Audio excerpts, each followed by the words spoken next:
Hello நண்பர்களே, வணக்கம். நான் உங்கள் பிரியா. நம்ம இன்றைக்கி பார்க்க போகிற பதிவு என்ன அப்படின்னு பார்த்தீங்கன்னா, நாளைக்கு 9/12/2024 நாளைக்கு திங்கட்கிழமை. என்ன ஒரு சிறப்பு அப்படின்னு பார்த்தீங்கன்னா, நாளைக்கு சிவன் பெருமானை வழிபடுறவங்களுக்கான ஒரு சிறப்பான நாள்னு சொல்லலாம். நாளைக்கு சோமவார விரதம், கார்த்திகை கடைசி திங்கள். நாளைக்கு நீங்கள் சோமவார விரதம் போன வாரம் உங்களால் இருக்க முடியலை அப்படின்னா இந்த வாரம் நீங்கள் தாராளமாக அதை கடைப்பிடிக்கலாம். நீங்கள் உங்களுக்கு என்ன விதமான வேண்டுதல்களாக இருந்தாலும் நாளைக்கு அதை சிவபெருமான் கிட்ட கேட்டிங்க அப்படின்னா கட்டாயமாக அது நிறைவேறும். நாளைக்கு எந்த நேரத்தில் உங்களுக்கு வழிபாடு செய்யணும் அப்படின்னு பார்த்தீங்கன்னா, மாலை நேரம் 4:30 மணிலேருந்து 6 மணி வரைக்கும் இருக்குதுங்க. அந்த நேரத்தில் நீங்கள் விரதம் இருந்து காலையிலே இருந்து விரதம் இருந்து அப்புறம் மாலை நேரம் நான் சொல்லக்கூடிய இந்த 3 தீபத்தையும் ஏற்றி நீங்கள் சிவபெருமான் கிட்ட உங்களுக்கு என்ன வேண்டுதல்கள் இருக்கோ அதை கேட்டிங்க அப்படின்னா கட்டாயமாக நிறைவேறுமா. நாளைக்கு நீங்கள் சிவபக்தர்களாக இருந்தீங்க அப்படின்னா கண்டிப்பாக நம்மளோட கமெண்ட் பாக்ஸில் ஓம் நம சிவாயன்னு சொல்லிட்டு ஒரு கமெண்ட் போஸ்ட் பண்ணுங்கள். நீங்கள் சிவபக்தர்களாக இருக்கிற பட்சத்தில் நாளைக்கு நீங்கள் விரதம் இருந்து சிவபெருமானை கும்பிடணும்னு நினச்சிருந்தீங்க அப்படின்னா கட்டாயமாக நாளைக்கு உங்களுக்கு ஒரு சிறப்பான நாள்னே சொல்லலாம்.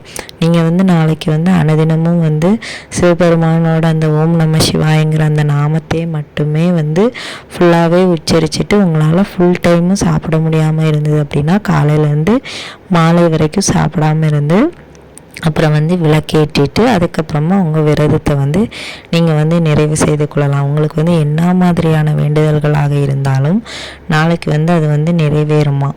ஏன் அப்படின்னா சிவபெருமான் கிட்ட பிரம்மதேவர் சந்திரன் சிவபெருமான் கிட்ட சந்திரன் இந்த வரத்தை வாங்கியிருக்காராம். நம்மளுக்கு இந்த கார்த்திகை மாதம் இந்த சோமவார விரதத்தில் அவரோட பக்தர்கள் யார் என்ன விதமான வேண்டுதல்கள் நியாயமான வேண்டுதல்களாக இருக்கும்போது அதை கேட்கிற பட்சத்தில் அவர் கட்டாயமாக நிறைவேற்றி தருவார் அப்படின்னு புராணங்கள்லாம் சொல்லப்பட்டிருக்குங்க. ஸோ அதனால் நாளையோட நாளை கண்டிப்பாக மிஸ் பண்ணிடாதீங்க. நம்ம என்ன தீபங்கள் அப்படின்னு பார்த்தோன்னா ஒரு 3 விதமான தீபம். முதல் தீபம் என்ன அப்படின்னு பார்த்தீங்கன்னா ருத்ராட்ச தீபம். இந்த ருத்ராட்சம் 5 முக ருத்ராட்சம். இந்த ருத்ராட்சம் உங்களுக்கு எல்லா நாட்டு மருந்து கடைகள்லையும் கிடைக்கும். நீங்கள் இது என்ன பண்ணணும் அப்படின்னா இவங்களோட வேண்டுதல்களை முதல்ல சொல்லிக்கோங்க. அதுக்கப்புறமா இந்த ருத்ராட்சத்தை இந்த தீபம் நல்லெண்ணெய் தீபம் தான் போடணும். நல்லெண்ணெய் தீபம் பஞ்சத்திரி போட்டு ஏற்றிக்கோங்க. அந்த நல்லெண்ணெய்க்குள்ளே இந்த ருத்ராட்சத்தை போட்டுருங்க. அந்த ருத்ராட்சம் இந்த எண்ணெயில் இறங்கி நம்ம வீடெல்லாம் அந்த தீபத்தின் மூலமாக அதுலேருந்து வரக்கூடிய அந்த புகையின் மூலமாக வீடெல்லாம் பரவும்.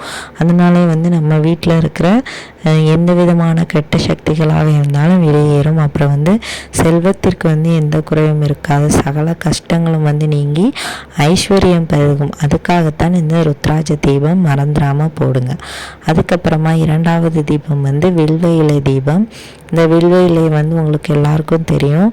நம்மளுக்கு கோவிலில் நாளைக்கு உங்களுக்கு கொடுத்தாங்கன்னாலும் கூட நீங்கள் இதை அந்த வில்வலை கொண்டு நீங்கள் விளக்கேற்றி நாளைக்கு சிவபெருமானை வழிபடலாம்.